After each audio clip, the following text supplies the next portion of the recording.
Hi, and welcome to CoDesign Conversations. I'm Liana Mestis, the Deputy Director of CoDesign Collaborative. I have shoulder-length brown hair, brown eyes, freckles, and I'm wearing a green sweater. We are a remote-first nonprofit with a mission to inspire social change through the transformative power of design. If you're not already a member, I encourage you to get involved with our work and take full advantage of our virtual programs, conversations like this, and in-person events, and our publications. One housekeeping note, please go ahead and leave comments, ask questions at the bottom of the page. We'll share these with the speakers and ask those questions at the end. I want to extend a special thanks to our partner, Coforma, for their support of this program, and to Amy Heyman, CEO of Beneficent, for her leadership in curating this series and acting as our moderator. With that, I'm excited to introduce Amy and the rest of our speakers. Thank you so much for your involvement and participation today. Awesome. Thanks so much, Leanna, and I'm so happy to be here today. So I'm Amy Heymans, founder of Beneficent and board member of CoDesign Collaborative. I have shoulder-length reddish hair, and I had a recent, I got my hair done yesterday, so I'm very happy about that. And I have maroon glasses as well. But as I said, I'm so happy to be moderating today's CoDesign conversation. This ongoing series focuses on the approaches that both public and private organizations are taking to deliver impact and outcomes. Design's already shaping the health of our democracy, whether we notice it or not. The question isn't if design affects elections, but how deliberately we choose to use it to expand access, reduce friction, and build trust. Especially when trust and access feels fragile. Even a small design improvement, a clearer instruction, a better layout, a more intuitive form can reduce errors, remove barriers, and help people more successfully express their intent. So in this conversation, we're going to explore what works in the real world, what collaboration makes possible, and what any designer can do to help improve things locally. I want to welcome our guests, Drew Davies, founder of Oxide Design, Christopher Patton, program manager at the Center for Civic Design, and Whitney Quesenberry, co-founder and chief program officer, also at the Center for Civic Design. So we'll start with Drew. Drew is the founder of Oxide, which is a civic-minded brand and design consultancy established in 2001. And under his leadership, Oxide has designed internationally award-winning brands, logos, posters, packaging, and books. He has a ton of experience in designing ballots, voter registration forms, and voter information materials across the US, especially in California and New York. So Drew, welcome.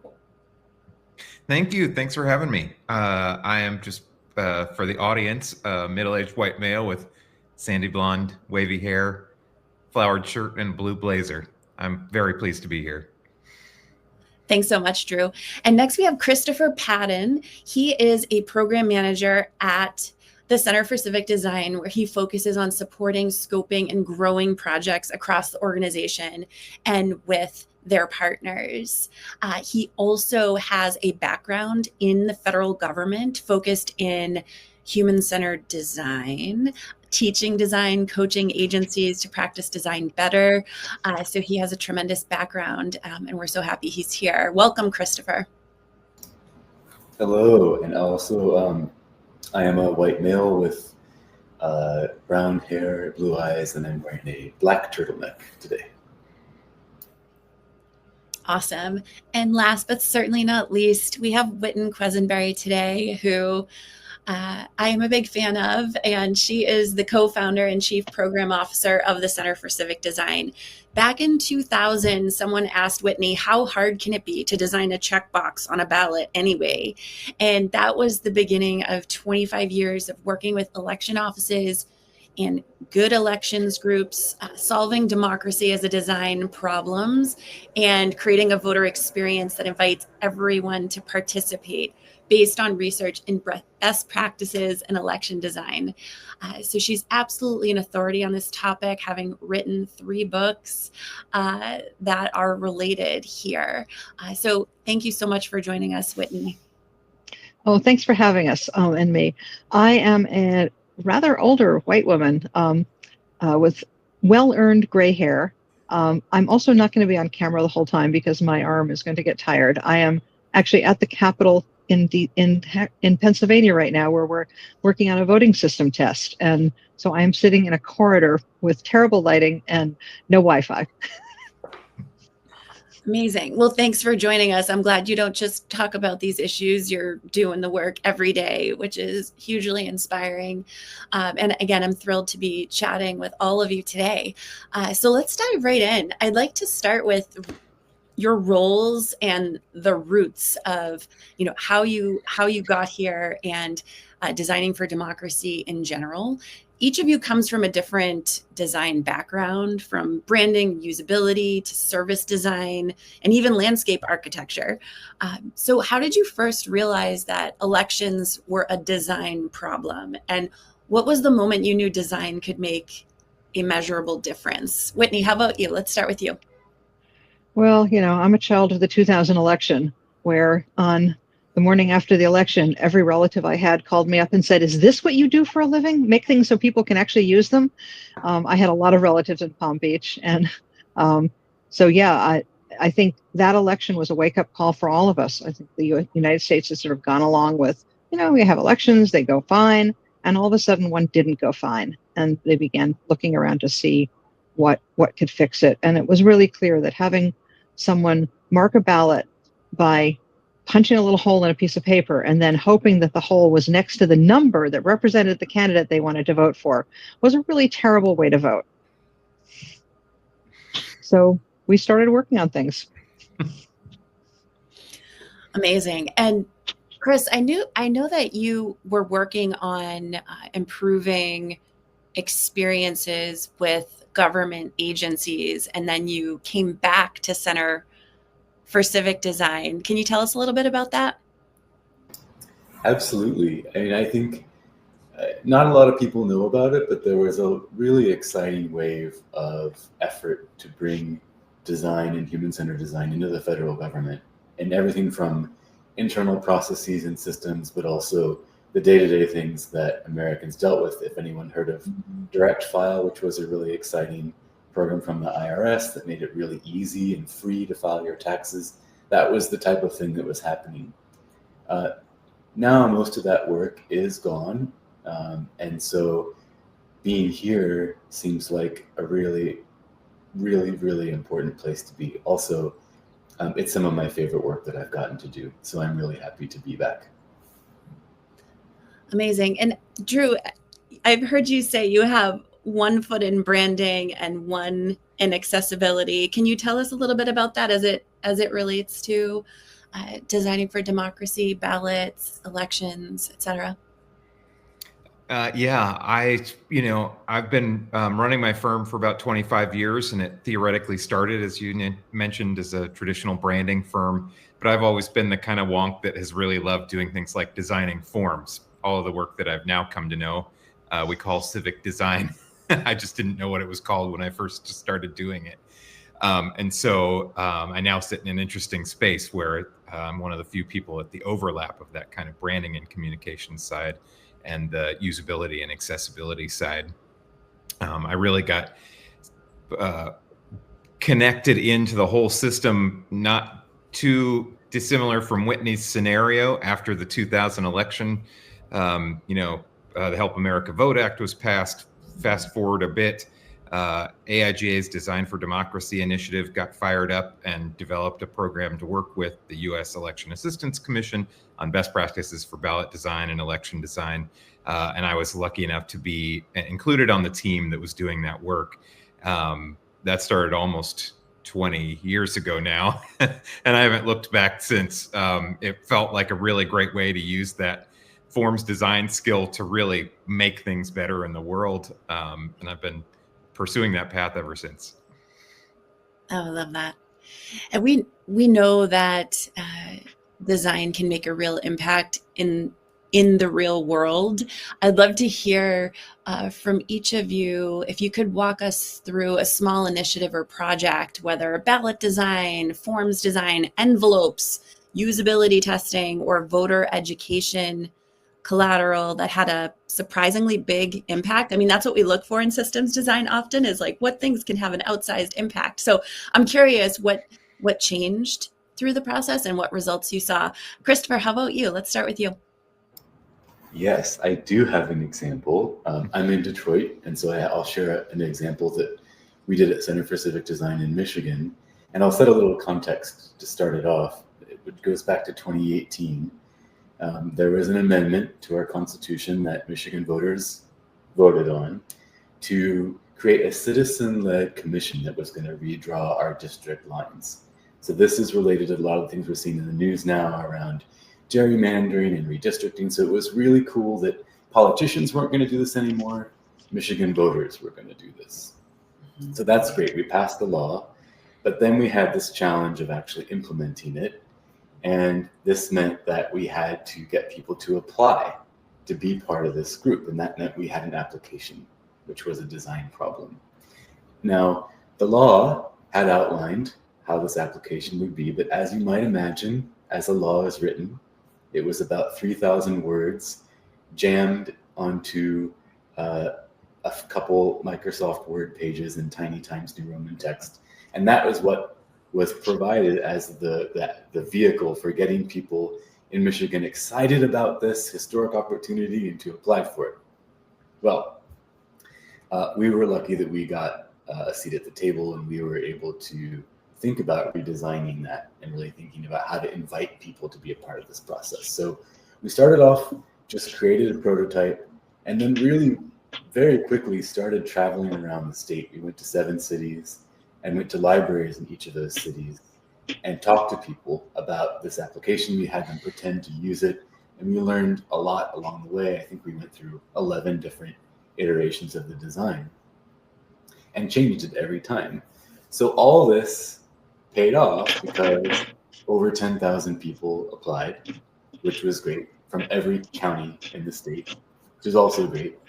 But one of my favorite stories is that, normally if you get mail from the Secretary of State, I don't know if you're going to get that excited about it, and you're probably not going to respond to it. But people actually did respond to this. We got notes back saying how excited people were about this opportunity. And one of my favorite stories came from a gentleman who was responding on behalf of his wife, who couldn't apply because she had really advanced dementia. And he said she would love to do this if she could. So I just thought that was a really validating case for why an invitation that's designed can totally change this game. I love that. So embracing the participatory approach. And I mean, you're making such a good point about regulations are, the purpose is to protect, to empower, et cetera. But how those regulations are realized and kind of, how they manifest to the public can affect whether the intent is actually what happens. So it sounds like you have such a great case study there. Drew, I know you have a good one around field guides, right? Yeah. I mentioned previously this idea about building best practices for ballot and election design for the U.S. Election Assistance Commission. So I was on the team that built the first version of those guidelines back in, they were approved in 2007. Our example of how we've brought design to a spot that it really started to make changes is the thing we didn't realize when we built that document is that it ended up being 400 pages full of all this really dense, wonky sort of design talk, right? But the intended audience was actually election officials who aren't trained as designers and don't really have the resources oftentimes to bring in outside designers. But at the same time, we expect them to implement a lot of the design decisions on things like voter information materials and even ballots. And so we realized pretty quickly that they were going to need a better tool than that to actually implement any of those guidelines. And so fast forward, I worked with Center for Civic Design, it's their brainchild really, to develop a set of what we call field guides for election design. They're literally 3 by 5 inch small pocket guides. Each one of them covers a single topic related to election design. So one of them's about your county election website. One of them's about designing for ballots. And they simplify all 400 plus pages of that huge tome down into these top 10 guidelines per field guide. So the one on ballot design literally has items in it like make the type bigger. And then, a different one that's about use one single sans serif typeface and nothing else. And so they were these guidelines that even without any design training, an election official could put into place. And all of a sudden, we saw a huge uptake of all of those recommendations, right? They couldn't really understand or use that giant tome. But when we put it in these field guides, election officials across the country immediately were asking for more and more sets of the field guides and distributing to them to their various local election officials and their employees. And we started to see a lot of those guidelines implemented one at a time across all kinds of counties, states, jurisdictions, cities across the nation. So it was really nice to see that, that shift in thinking on how do we spread good best practices in design really take hold and make a difference.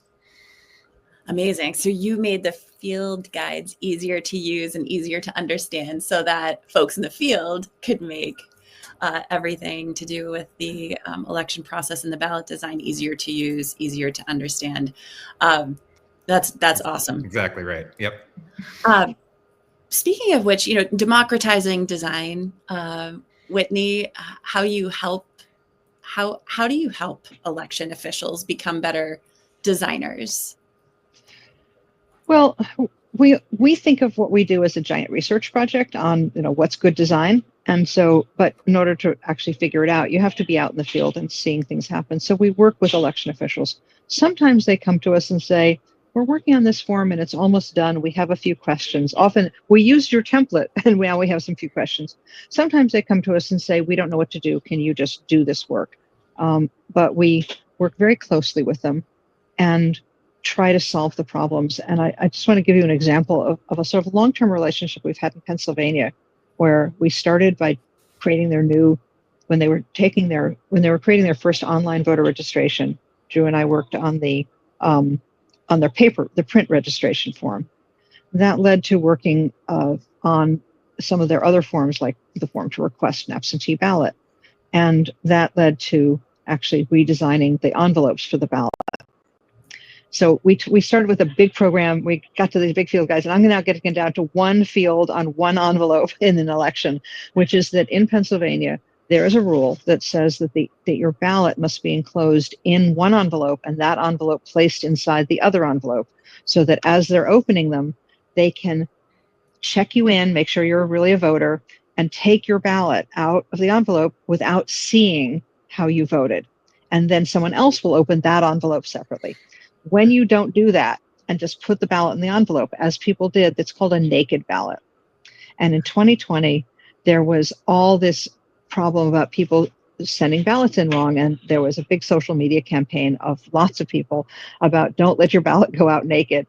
I was shocked because I thought, oh dear, this is making fun of elections, but actually it was getting attention for it. And it was not as bad as we feared it would be. But after that election, the Secretary of State's office decided that they wanted to try to fix the problem. So we had another go at the design, now focusing really on this one field. And it helped some.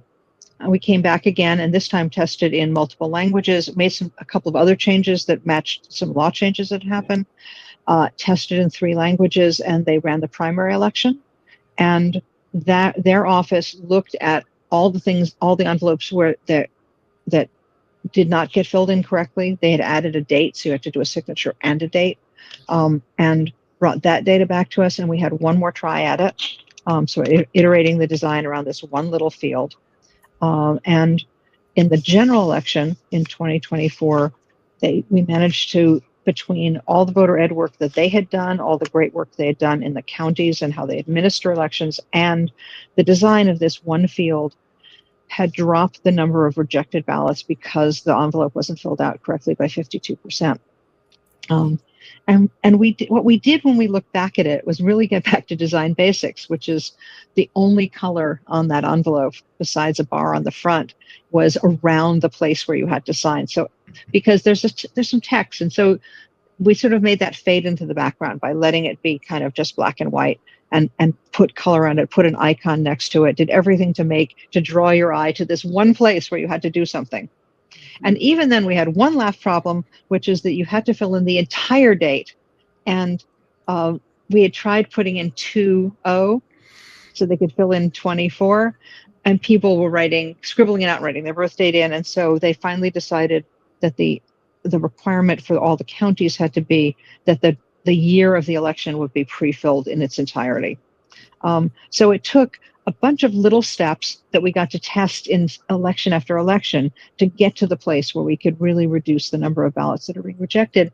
And to me, this was so important because a rejected ballot means somebody took the trouble to register to vote, to request a ballot, to get that ballot, to mark that ballot, to put it back in an envelope and send it back to the election office, who received it and couldn't count it. So it's like a little election tragedy. And so, I mean, it's a tragedy that people don't choose to vote, but when someone has gone to all of that work, it'd be really nice to be able to count their ballot.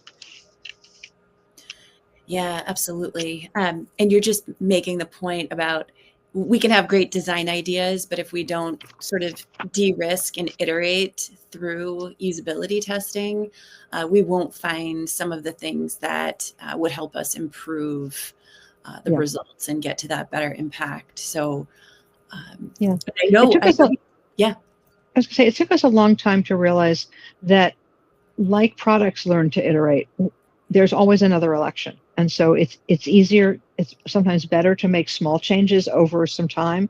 So we love special elections. We love, extra little elections that appear in between the big ones, because they just look like a chance to test things out.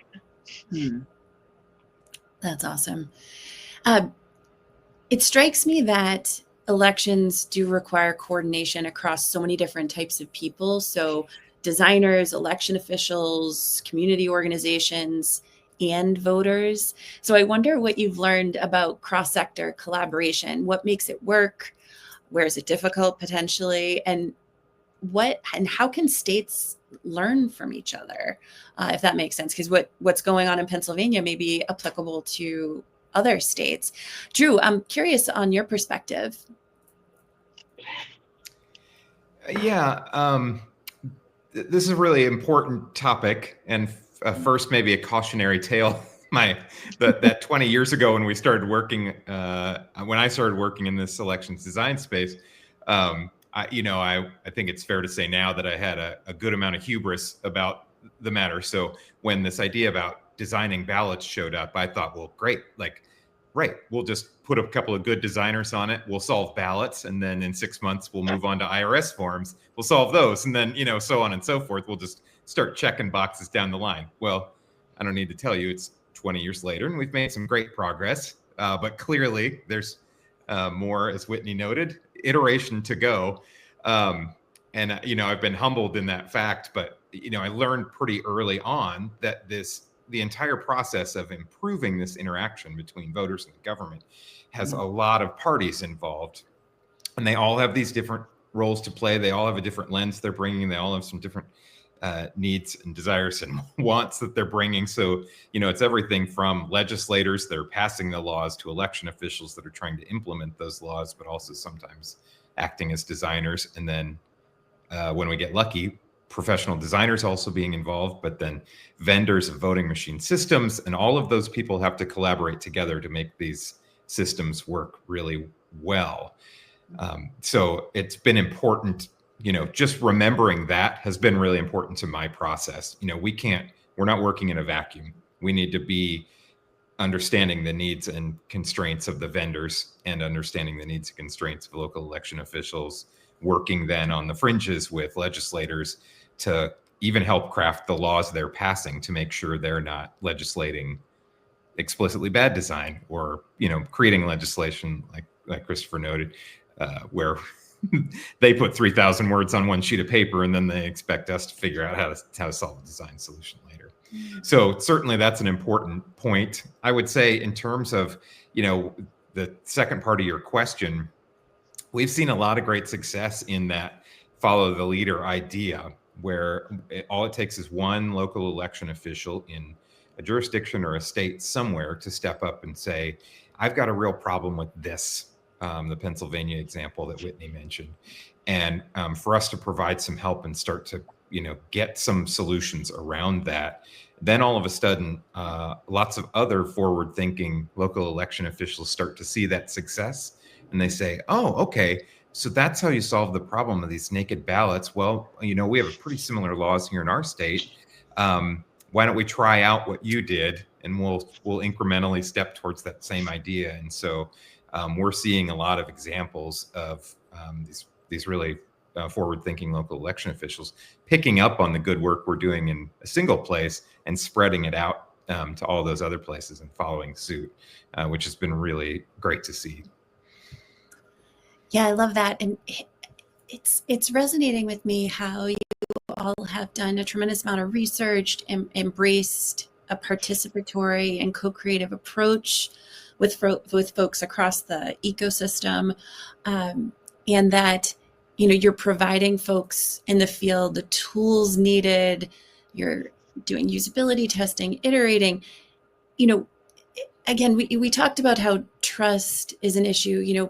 People don't understand necessarily how elections work, what the ballot means. I remember in one election, I forgot to flip my ballot over, and my husband's like, "Oh, how'd you vote on this?" I'm like, I didn't see that. So, just not even knowing the process and how it works. I'm wondering, Whitney, what you think about about transparency and how we can help people understand the entire process, as well as each kind of designed item throughout. So are you thinking about designers or people? I guess they could go together. I think the question of transparency is one that I think is on a lot of election officials' minds these days.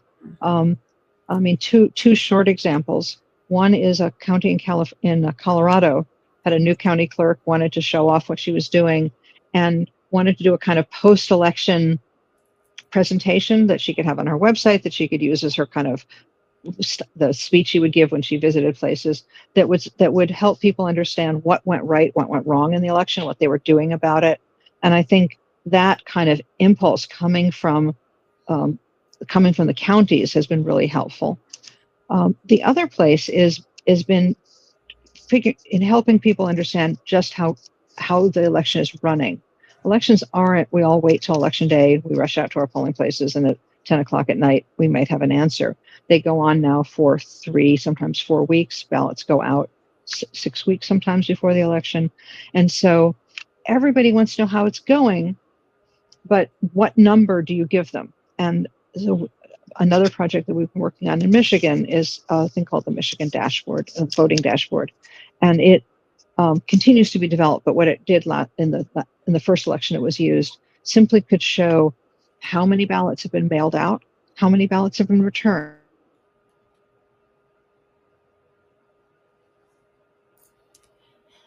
Oh, shoot, Whitney, we lost you for a moment in the middle of that wonderful case study. So hopefully you can come back to us at some point. But that actually brings me to a question around resources. So I wonder, Drew, what resources are available for folks who are in a position to impact how these things are designed, who participate in elections, even a designer who might want to make an impact. Do you have tools, resources available for that? Yeah. Thanks for highlighting this. The first, I would say, don't make the same mistake I did and assume that this looks like an easy problem to solve and just dive in. Always, we encounter a lot of designers now that show up at the door and they say, "Oh, you work on ballots. I could solve that problem. Let's go." And they haven't thought through. They just dive in without thinking through that other people have, attempted to solve this challenge in the past. And so I'm always working to bring people up to speed with, right, we've done a huge amount of research on this. It's ongoing. We keep iterating. And yes, we need more people to help solve the problem. So come on board. So go ahead. No, you go ahead.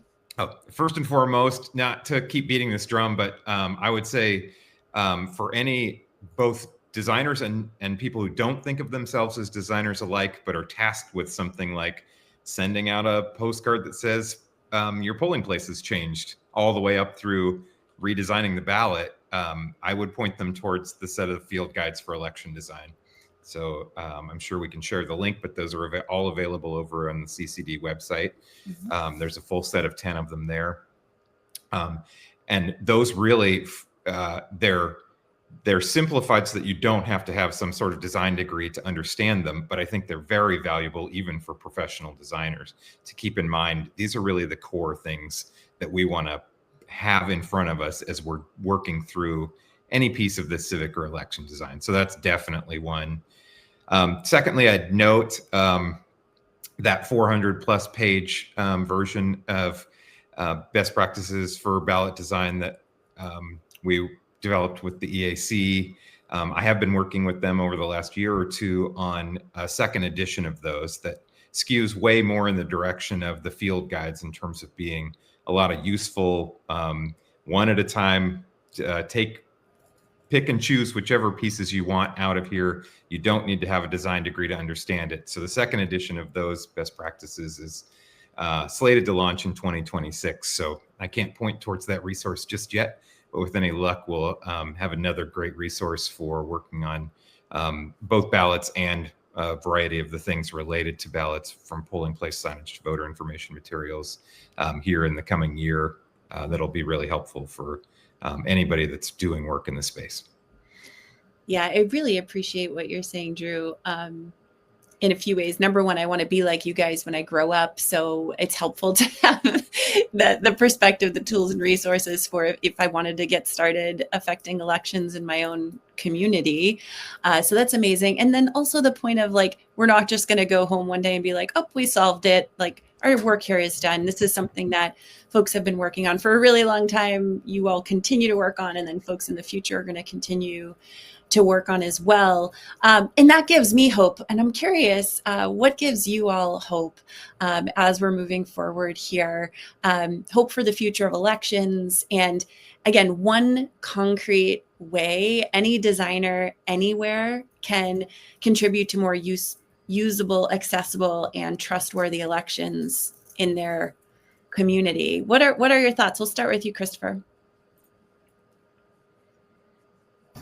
Yeah, I mean, I would say, coming back into this election space has been really excited because I'm meeting so many election officials who are doing everything they can to prepare for 2026 and to think about what they might have to do if any sort of scenario happens. And that it's a lot of energy to do that, but it's also really amazing to see them so dedicated to ensuring that 2026 happens. And I think that that's really cool. And I would say, in terms of a concrete step, just whether you're doing it yourself or you're modeling it for somebody else, take something that's been designed and sit next to someone that you might not know and watch them use what you've designed. And don't tell them what to look at. Don't tell them what to think. Just sit with that person and be with that person and observe what it's like for them. And if you can bring along some other people who maybe have never seen that in the past too, it can just really be groundbreaking for people to kind of step out of their own brains and think about what it's like for somebody else. And just that act is so powerful, I think. Wonderful. What are your thoughts, Drew? Yeah, I'd say a couple of things. Writ large, I can tell you, there's the good news here is that elections are taking higher and higher prominence in the news cycle than maybe they used to, and I think that skews more positive than it does negative. One of the things that's given me a lot of hope in the really broad picture of how stable our democracy is and how unflappable our elections are is being at conferences recently with hundreds of election officials. And, I'm hearing all the buzz in the news around the edges about, oh, this terrible thing's going to happen here. They're going to, cancel voting, or they're going to whatever. And you're in the space with these election officials that are the people on the ground doing the hard work, and none of them are fazed by it at all, because they know they're going to go back to their office. They're going to keep doing the work. They're going to keep doing it the best way they know how. And you can slough off a lot of buzzy news coverage by just watching how resilient they are and confident in their ability to just do the work. So that makes me hopeful about the big, broad picture. More specifically, I'd say in Whitney's absence, she would talk about this as well. But on the design front, down at the tactical level, what gives me great hope about how we're moving forward in elections design is that really it is so true that every single incremental step makes a difference. And so, there was this early on thought process that I had, and I think a lot of designers bring to the table, that we've got to solve this whole thing all at once. And that's just patently untrue. We're finding day after day that lots of people, particularly election officials that don't have a bunch of resources, do not have design training, can go in and just implement one or two small little suggestions out of a field guide or a design best practice, and they can improve the process there. They can make it easier for someone to use that form. They can make it incrementally easier to vote that ballot. And so when I watch that, it gives me great hope. Like, we can just keep fixing one little piece at a time. We don't have to solve this whole monster. We don't have to kill the whole hydra. We can just keep taking off one head at a time with a great design decision. And so I'm really buoyed by that, and continuing to watch that hold true as we iterate through the process of just making this better each day. Amazing. And for the folks that are joining us on LinkedIn Live, feel free to put any questions in the comments on LinkedIn, and we will try to get those addressed. But Whitney, we're glad you're back. Can you hear us okay? I can. No idea what happened. 1 minute I had 5G and things, and the next minute I had nothing. The interwebs, always a mystery. But you get the final word here. Whitney, we're curious about the hope you have for the future, as well as any words of wisdom you might have for designers that want to get involved in the civic design space.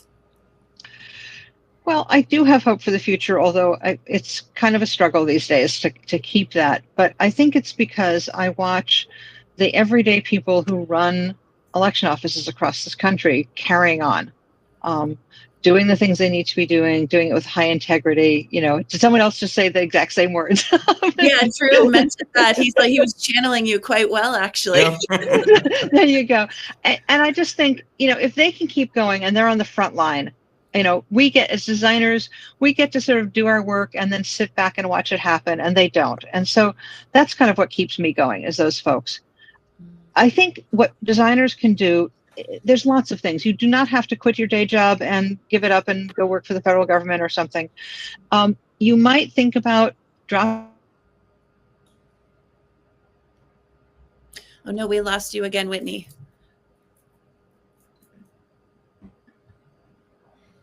Shucks.